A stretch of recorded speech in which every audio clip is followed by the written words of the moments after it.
again, and welcome to Intentism Shows. This is the official podcast of the Intentism movement. My name is Vittorio Pelosi. I'm the founder and the host. Thank you for joining us. We stand by all meaning is the imperfect outworking of intention. All meaning is the imperfect outworking of intention. Hi, good to see you all. We're going to start and kick off straight away with our first part of our podcast that we have every week. Can I have your intention, please? And this keeps you abreast of intention in the news. And one thing that's been something that's very important and caught my attention in the last few weeks or so is Deepfake. Deepfake. Now, if you haven't heard of Deepfake, this is what it is. It's a portmanteau, which means when you combine two words together into one word, of deep learning and fake. Deep learning and fake, becoming deep fake.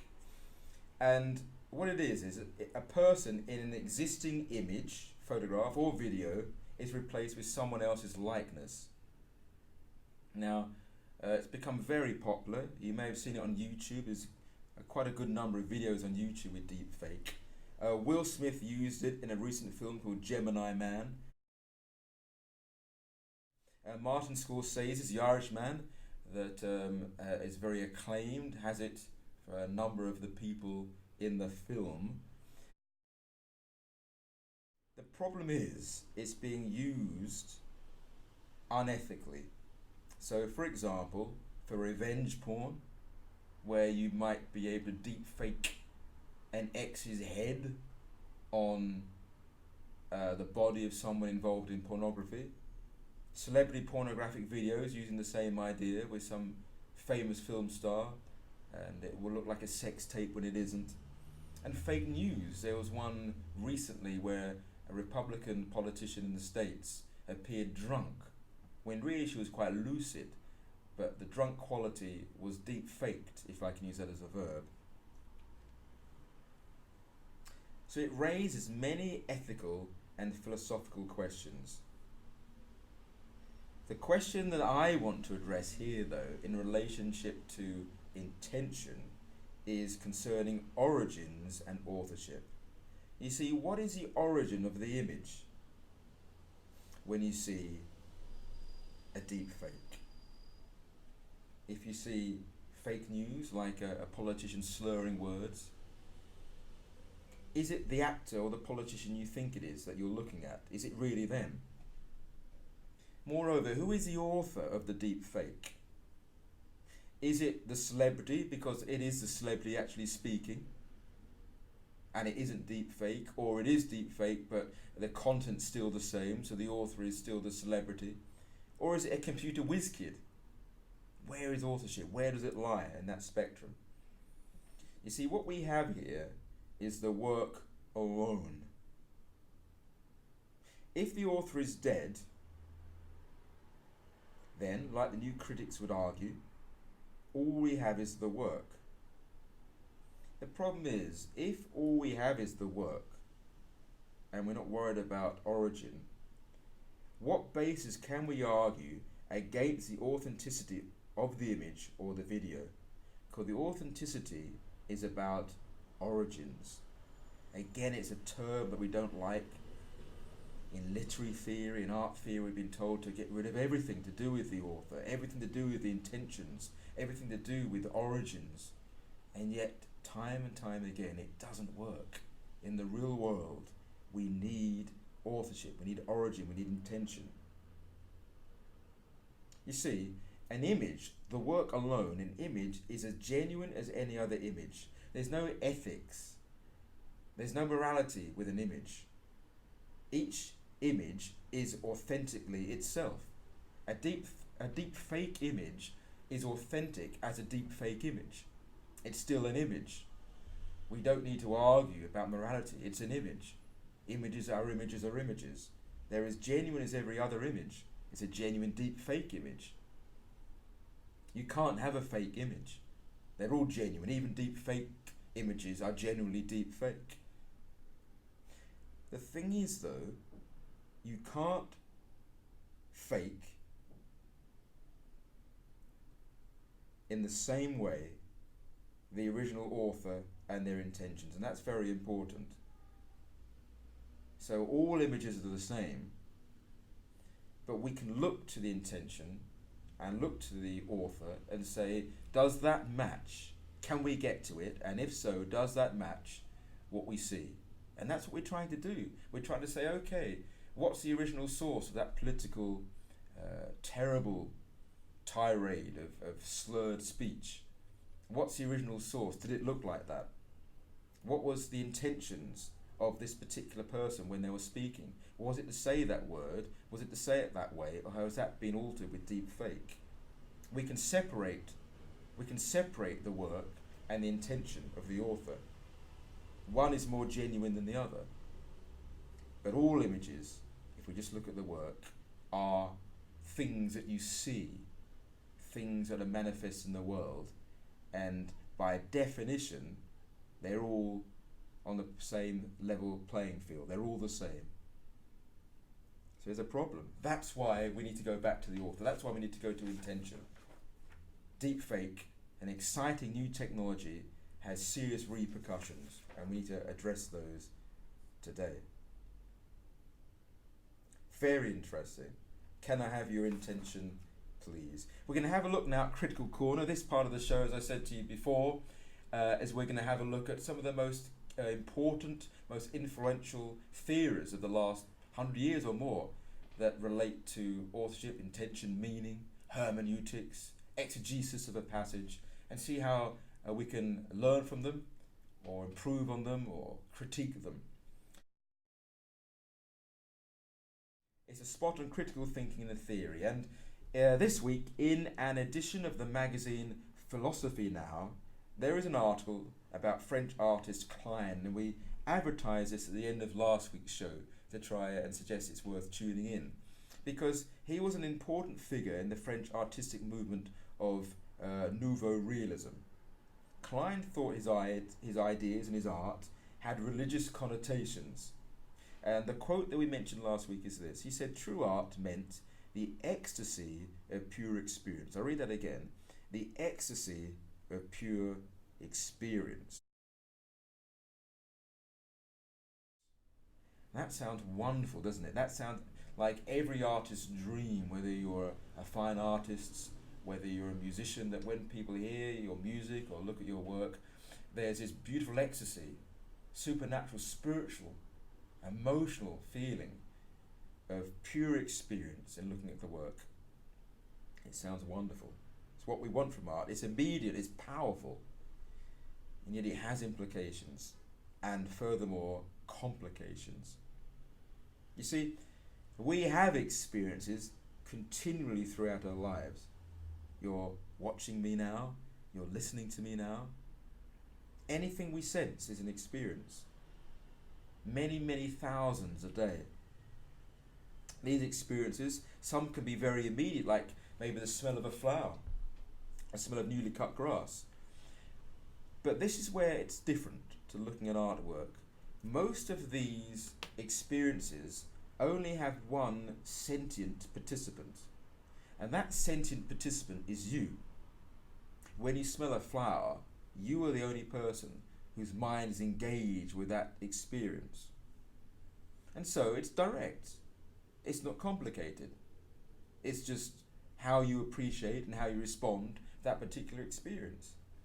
But what the artist Klein here has done, he's chosen a field that has a second dimension to it. He's chosen art. You see, as we said earlier on, and we want to try and link these areas in our podcasts each week, artwork, in spite of what all the new critics like Wimsatt and Beardsley said, artwork is not just the work. Like we argued with Deepfake, it isn't just the work. It's a sentient being having an internal creative act that then makes that into an external creative gesture to the world, to other sentient beings. It's mind to mind through the agency and the vehicle of this hopefully wonderful piece of artwork. So in that sense, it can't just be the direct pure experience of seeing or hearing something and how that affects you, because there's another sentient being involved. So even though we want to have wonderful experiences in our artwork, and hopefully many of us will do that, we can't just say it's the ecstasy of pure experience. It's beyond that, and it's marvellous that it's beyond that. Because when I see an artwork, if I just see a photograph of a particular street scene, or I see maybe Atkinson Grimshaw's beautiful moonlit street scenes, townscapes, dim lit, often after the rain with all the shining cobbled stones of the roads, I'm not just seeing the same image as that photograph, but I'm seeing what it was like to live in that particular town, in that particular generation. And I am seeing this wonderful work through the ideas of a sentient artistic mind, mind to mind. Much more fascinating. Okay, let's move on to Practice Makes Imperfect. This part of the show we're going to highlight a particular artwork from multiple people, particularly from our own art movement, and how, as we said before, even though we have an intention, we can get that across. We can get that across for you to know it well enough to understand it. You won't know it omnisciently, but you can know it reasonably well. Imperfect, but reasonably well. So the art practice can be understood imperfectly. Practice makes imperfect. Now, one of the areas we've been looking at recently is to do with the new critics, and Wimsatt and Beardsley wrote about intentionalism, and they spoke about this being a fallacy. And one of their arguments to prove that it was a fallacy is irony. But I'd like to address that with one of our greatest artworks, and I think that's come out of the movement, to show you that irony really can only be entirely understood by looking at the artist's intention. We need to know the creator's intention. Well, let's start by giving a definition of irony. Well, you compare the work, the manifest work in the world, with the assumed intention of the creator, and you argue whether it's consistent or not.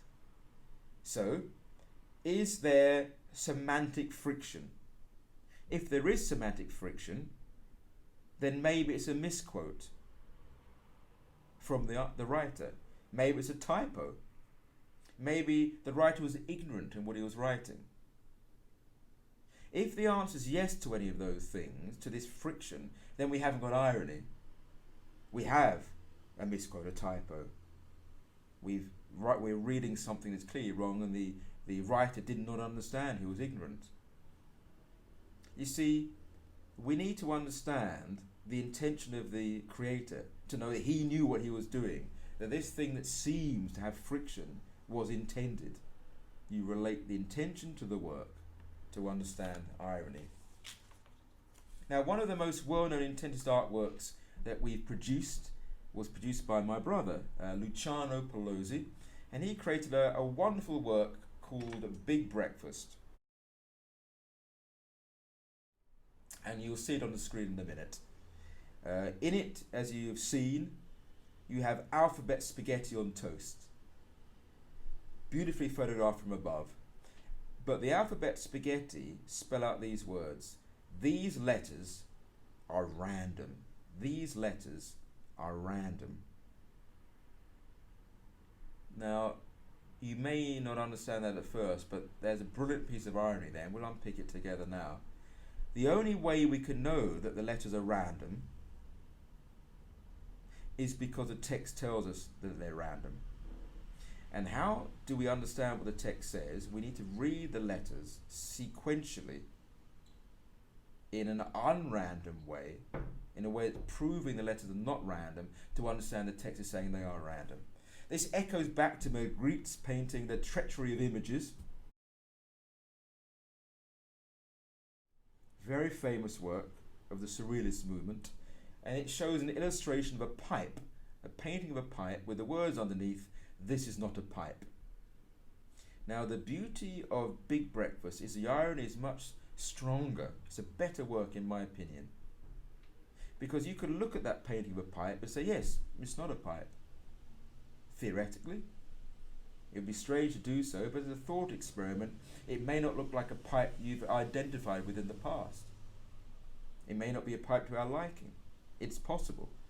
But it's impossible to read the sentence with the letters sequentially written. It's impossible to read the sentence, these letters are random, and believe that they are random. It's a good work, and I encourage you to check it out.